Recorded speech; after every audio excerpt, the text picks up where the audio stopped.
दोस्तों, मेरे मामा की नई नई शादी हुई थी, लेकिन मामा को 2 दिन बाद ही काम पर जाना पड़ा। मामी घर पर अकेली होने की वजह से बहुत उदास थी। इसलिए मामी ने कहा कि चलो हम खेतों का मामला देखने चलते हैं। मैं मामी के साथ खेत देखने गया। मुझे पहले से पता था कि मामी मामा से खुश नहीं हैं। वहाँ खेतों में कोई नहीं था। मैंने मामी से कहा, मामी आप बहुत निराश लग रही हैं। तब मामी ने मामा के बारे में बताया कि तुम्हारे मामा जी को कुछ भी नहीं आता। मामी मुझसे हमेशा खुलकर बातें करती थी। इसलिए मामी से मैंने कहा, अरे मामी, मैं हूं ना आपके आनंद के लिए। मैं कुछ भी कर सकता हूं मामी।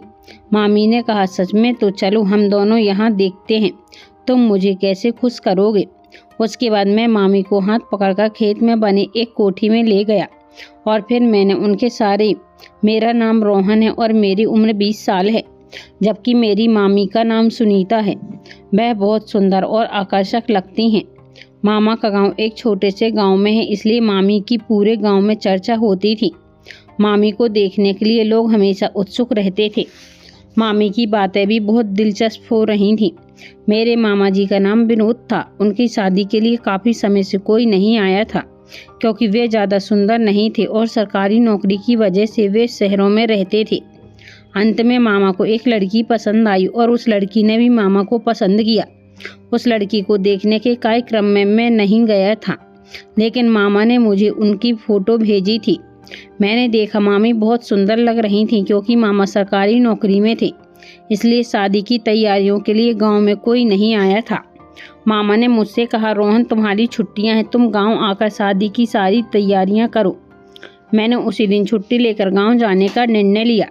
शादी की सारी तैयारियां हो गईं और हम शादी में गए। मैंने मामी का फ़ोटो तो देखा था, लेकिन असली में मामी को पहली बार देखना था। मामी मेकअप रूम में थी और मुझे मामी को देखे बिना नहीं रहना था। मैंने मेकअप रूम में जाकर मामी को देखा। उनकी दोस्त मामी का मेकअप कर रहे थे, लेकिन मामी का मेकअप अभी पूरा नहीं हुआ था। फिर भी मामी इतनी सुंदर लग रही थी कि मैं हैरान रह गया। मामी ने मुझसे पूछा, तुम कौन हो? मैंने कहा, मैं रोहन हूँ। मामी ने मुझे पहचानते हुए कहा, ओह तुम रोहन हो, तुम्हारे मामा जी ने मुझे तुम्हारे बारे में काफ़ी कुछ बताया था। शादी का कार्यक्रम खत्म होने के बाद हम मामा के गांव लौट आए। मुझे छुट्टियां थीं, इसलिए मैं और रुकने का सोचा। गांव में आकर मामी और मेरी पहचान बढ़ गई और मैं मामी की सुंदरता को देखकर उन्हें ध्यान से देखने लगा। मामी भी मुझे हंसकर देखती थी। शादी को अब 2 दिन हो चुके थे। परिवार में सब कुछ खुशी खुशी चल रहा था। शाम का वक्त था और हम सभी एक साथ बैठकर खाना खा रहे थे। इसी बीच मामा जी के फ़ोन की घंटी बजी। फ़ोन उनके बॉस का था और उन्होंने मामा जी को बताया कि अगले दिन एक बहुत बड़ी मीटिंग है, जिसमें उनकी उपस्थिति अनिवार्य है। मामा फ़ोन पर चुप थे। उनकी नाराज़गी उनके चेहरे पर साफ झलक रही थी। हम सभी उनकी प्रतिक्रिया का इंतजार कर रहे थे। उन्होंने धीरे से कहा, हाँ मैं सुबह तक पहुँच जाऊँगा। यह सुनकर मामी का चेहरा उतर गया। यह उनकी शादी के बाद पहली बार था जब मामा जी को उन्हें छोड़कर जाना पड़ा। खाना खत्म होते ही मामा जी ने अपनी यात्रा की तैयारी शुरू कर दी। वह और मामी कमरे में गए और करीब 10 मिनट तक आपस में बातचीत करते रहे। मैं बाहर खड़ा होकर उनका इंतजार करता रहा, क्योंकि मुझे मामा जी को रेलवे स्टेशन तक छोड़ने जाना था। मामा जी कमरे से बाहर निकले और मैंने उनके सामान को गाड़ी में रखा। रास्ते में मैंने मामा जी से कहा, आपकी अचानक जाने की बात मामी को बहुत बुरी लगी है। मामा जी ने कुछ नहीं कहा, बस गहरी सांस लेकर खिड़की के बाहर देखने लगी। जब मैं वापस घर लौटा तो मामी बहुत नाराज लग रही थी। उनका चेहरा साफ बता रहा था कि वे इस स्थिति से खुश नहीं थी। मैंने धीरे से उनसे कहा, क्या हुआ मामी, आप बहुत नाराज लग रही हैं। मामी की नाराजगी और हमारी बातचीत में मामी ने मेरी ओर देखा और कहा, तुम्हारे मामा जी ने यह सही नहीं किया। शादी को अभी 2 दिन ही हुए हैं और उन्होंने मुझे छोड़कर जाने का फैसला कर लिया। क्या कोई नई दुल्हन को ऐसे छोड़ता है? मैंने मामी को समझाने की कोशिश की। मैंने कहा, मामी मामा जी की सरकारी नौकरी है, इसमें कभी कभी ऐसा करना पड़ता है। वह जल्द ही वापस आ जाएंगे। आपको उनकी जिम्मेदारियों को समझना होगा। मामी ने मेरी बात सुनी, लेकिन उनकी नाराजगी कम नहीं हुई। शादी में आए सभी मेहमान भी चले गए थे और अब घर में केवल मैं और मामी ही बचे थे। मैंने महसूस किया कि उन्हें इस समय साथ और सहानुभूति की ज़रूरत है। रात को मैं अपने कमरे में जाकर सो गया। अगली सुबह जब मैं उठा तो मैंने देखा कि मामी के कमरे का दरवाज़ा बंद था। मैंने दरवाज़ा खटखटाया और कुछ देर बाद मामी ने दरवाज़ा खोला। उनके चेहरे पर थकान और उदासी साफ झलक रही थी। ऐसा लग रहा था जैसे वह रात भर से सोई नहीं थी। मैंने मुस्कुराकर कहा, गुड मॉर्निंग मामी। मामी ने धीरे से जवाब दिया, गुड मॉर्निंग रोहन। मैंने पूछा, मामी क्या आप सो नहीं पाई? मामी ने कहा, कैसे सोती रोहन, मामा जी मुझे छोड़कर चले गए हैं। यह बात मुझे चैन नहीं लेने दे रही। मैंने उन्हें दिलासा देते हुए कहा, अरे मामी, मामा जी तो कुछ ही दिनों में वापस आ जाएंगे। इस बीच मैं हूं ना आपके साथ। मामा की कमी मैं आपको महसूस नहीं होने दूंगा। आप जो भी चाहे मुझे बताइए। मेरी बात सुनकर मामी के चेहरे पर हल्की सी मुस्कान आई। उन्होंने कहा, रोहन सच में? मैंने मुस्कुराते हुए कहा, हाँ मामी, अब आप खुश रहिए। यह सुनकर मामी थोड़ा बेहतर महसूस करने लगी। मैंने उनसे कहा, तैयार हो जाइए और बाहर आकर चाय पीजिए। इस बीच दादी को चाय बनानी थी। मैंने चाय पी और थोड़ी देर बाद मामी भी बाहर आईं। उनका चेहरा शादी के बाद भी बहुत सुंदर लग रहा था, लेकिन उनकी आंखों में अभी भी मामा जी की कमी का दर्द दिख रहा था। मैंने मामी को उत्साहित करने की कोशिश की और कहा, मामी आज कहीं बाहर चलते हैं, बोरियत हो रही होगी। मामी ने कहा, तू तो मेरे मन की बात समझ गया, मैं भी यही सोचने वाली थी।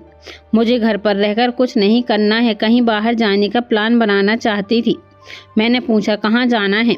मामी ने कहा, अब कहाँ जाना है यह भी तय करो, लेकिन मुझे मन की शांति चाहिए। मुझे काफ़ी अकेलापन लगा है।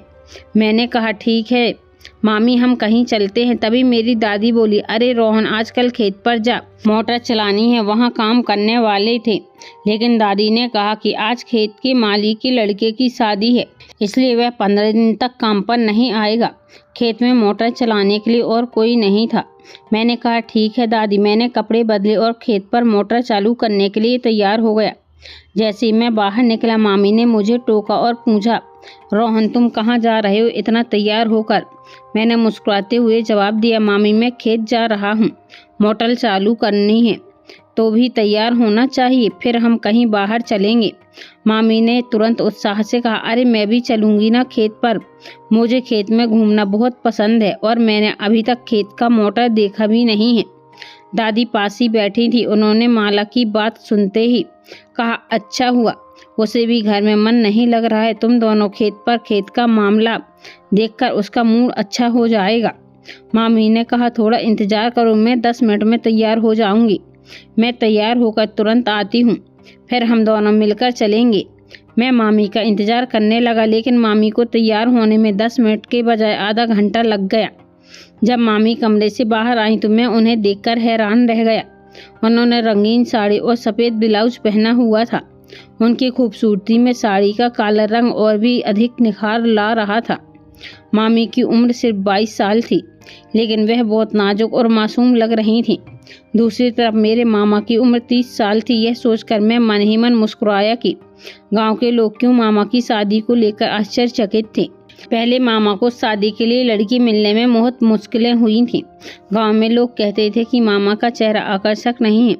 मामा के पास सरकारी नौकरी होने के बावजूद उनकी शादी में कई शर्तें थीं, लेकिन अंत में इतनी सुंदर लड़की से मामा की शादी हो गई, जिसे देखकर गांव वाले भी दंग रह गए। हम दोनों गाड़ी पर बैठकर खेत की ओर रवाना हुए। जैसे ही घर से थोड़ी दूर आगे बढ़े, मैंने मामी से कहा, अरे मामी आगे का रास्ता बहुत खराब है, गाड़ी को मजबूती से पकड़ लो नहीं तो गिर जाओगे। फिर मामा मुझ पर चिल्लाएंगे कि तुम्हें खेत में ले जाने की क्या ज़रूरत थी। मामी हंसकर बोली, नहीं, मैंने मामा को बताया कि हम दोनों खेतों में जा रहे हैं, उन्होंने हमें जाने की अनुमति दी है, तुम फिक्र मत करो। सड़क सच में खराब थी, बार बार गाड़ी का ब्रेक लगाना पड़ रहा था। खराब रास्ते के कारण मामी को मजबूरी में मुझे कसकर पकड़कर बैठना पड़ा। आखिरकार हम खेत में पहुंच गए। मामी के चेहरे पर एक अलग ही खुशी झलक रही थी। ऐसा लग रहा था जैसे उन्हें आज़ादी मिल गई हो। खेतों की हरियाली और खुला वातावरण देखकर मामी बहुत खुश थी। हम दोनों इमली के पेड़ के नीचे पड़े झूले पर बैठ गए।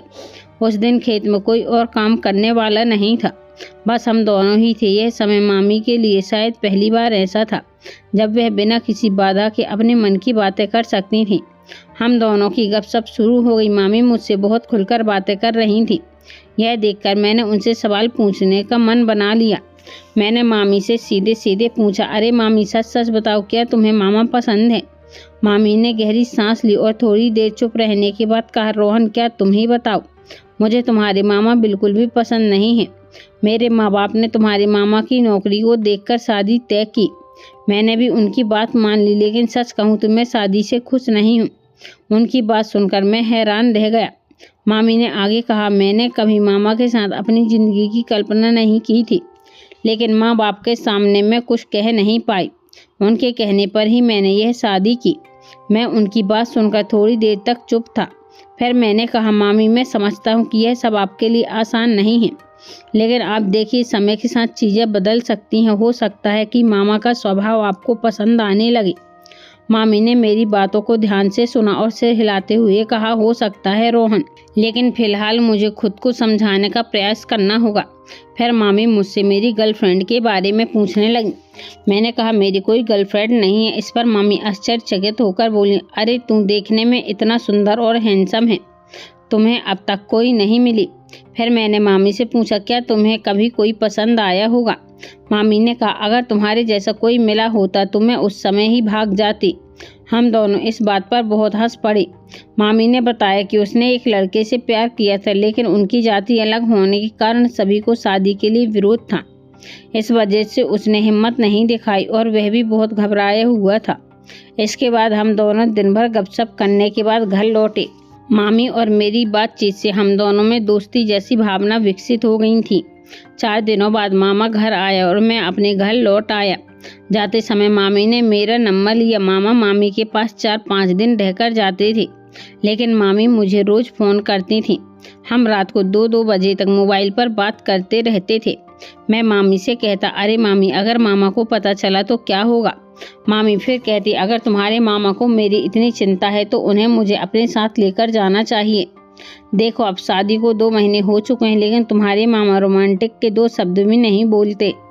मुझे तुम्हारे मामा से ऐसी उम्मीद नहीं थी।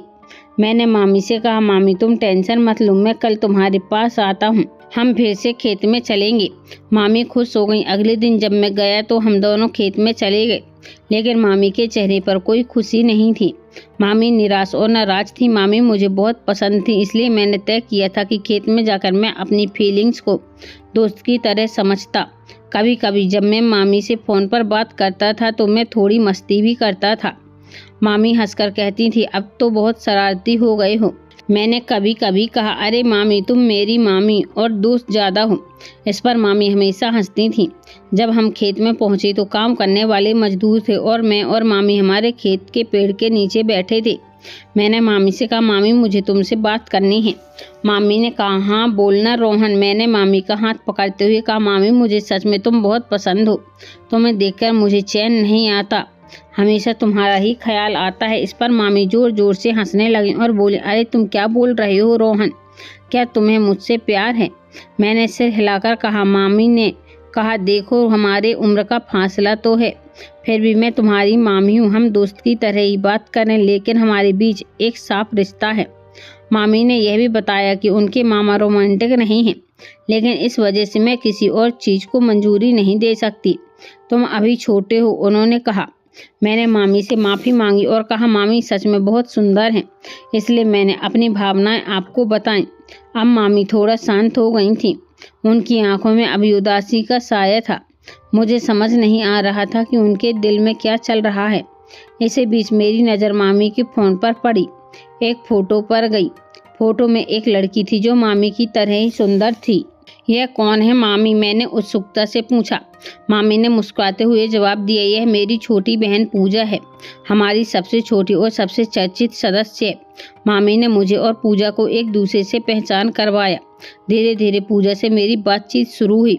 पूजा मामी की तरह ही मजाकिया और दिलचस्प थी। उसकी मासूमियत और ऊर्जा ने मुझे उसकी तरफ आकर्षित किया। मामी ने भी हमारे बीच दोस्ती को बढ़ावा दिया और हम दोनों के साथ बैठकर खुलकर बातें की। एक रात मामी, पूजा और मैं एक ही कमरे में सोने के लिए बैठे थे।